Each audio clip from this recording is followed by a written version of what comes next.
She trusted the man who raised her, until one night shattered everything. Her best friend's silence, a forbidden truth, and a quiet classmate with unexpectedly deep eyes change her world forever. What started in heartbreak turns into a slow-burning, emotional romance that redefines trust, healing, and passion beneath the stars. Please don't forget to subscribe and comment. And one request, please always keep a smile on your face. I used to think my life was just normal enough to be boring. My name is Avery Collins and I grew up in a quiet suburb just outside Seattle. For most of my childhood it was just me and my mom, Lauren. She was strong. One of those women who always kept going no matter how tired she was. When I was 13, she met a man named Mark. He was calm, polite, and kind. The kind of man who opened doors, brought home flowers, and made you feel seen. Really seen. Mark became my stepfather. And honestly, I trusted him. I really did. He never raised his voice. He always made time for me even when it seemed like no one else would. When I cried about school or my body or some stupid boy, Mark listened like it actually mattered.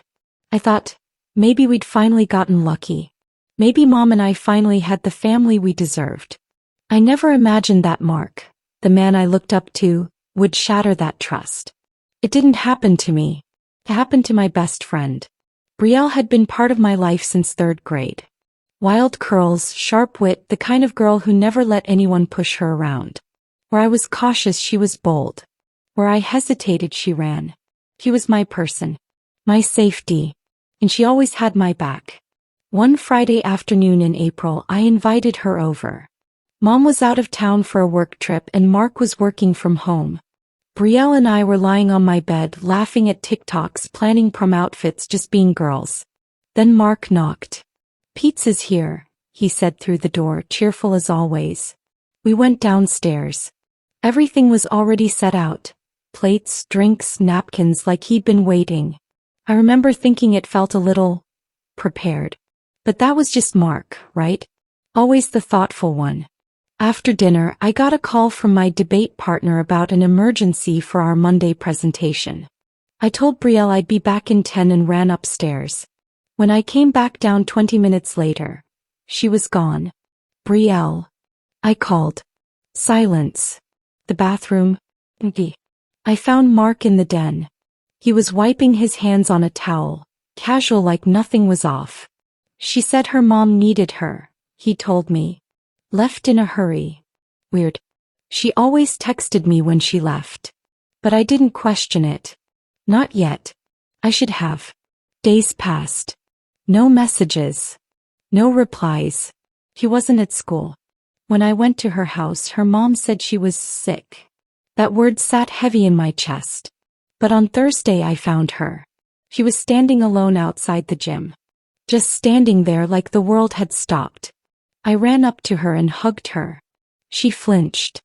"Betrayal," I whispered. "What happened?" She didn't look at me. Just whispered back, "I can't talk about it." My throat tightened. Was it a guy? She met my eyes then and I'll never forget the look. "I didn't want to be alone with him," she said, barely above a whisper. "I thought it would be okay. I thought I was safe." That was all she said. But in that moment I knew.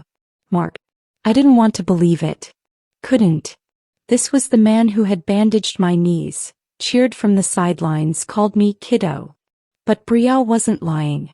I saw it in her eyes. She was broken. And part of me broke with her. She didn't want to go to the police. Not then. So I became her protector. Her secret keeper. I had to pretend everything was fine while inside I was screaming. I avoided home. Slept at friends' houses. I barely spoke to my mom. How could I when she still looked at him like he was everything? But I was falling apart. One night I sat alone at the lake, tears running down my face, not even trying to hide anymore. And then I heard a voice behind me. "Are you okay?" It was Logan Brooks. Just a guy from chemistry class. Not someone I'd ever talked to much before. He didn't push. Just sat down next to me. Quiet. Present. "I trusted someone," I said. "And he hurt someone I love." He nodded, soft and slow. I've been there, he told me. My cousin went through something like that. It changes everything. We sat together for hours. Talking, crying, healing. That night didn't fix anything, but it gave me a place to start.